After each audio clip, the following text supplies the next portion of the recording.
June 9 6:15 p.m.కి Jammu and కాశ్మీర్లో ఒక సంఘటన చోటు చేసుకుంది.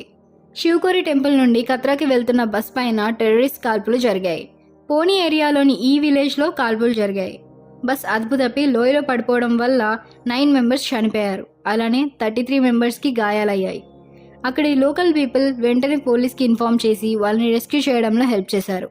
రేసీ ఎస్ఎస్పీ మోహిత శర్మ ఏం చెప్తున్నారంటే, వారికి వచ్చిన రిపోర్ట్ ప్రకారం టెర్రరిస్టులు బస్ పైన కాల్పులు జరిపారని, డ్రైవర్ని షూట్ చేయడంతో డ్రైవర్ కంట్రోల్ లూజ్ అయ్యి బస్ అదుపు తప్పి లోయలో పడిపోయిందని చెప్పారు. పోలీస్ స్పెషల్ ఫోర్స్తో అండ్ అలానే అక్కడి లోకల్ పీపుల్ కూడా గాయాలైన వాళ్ళని రెస్క్యూ చేశారు. సేమ్ ఇలాంటి ఇన్సిడెంటే 2017లో కూడా జరిగింది. से निकली थी और टुवर्ड्स कटरा जा रही थी. उसकी वजह से जो ड्राइवर है उसका बैलेंस जो है वो बिगड़ा और वो नीचे बस जो है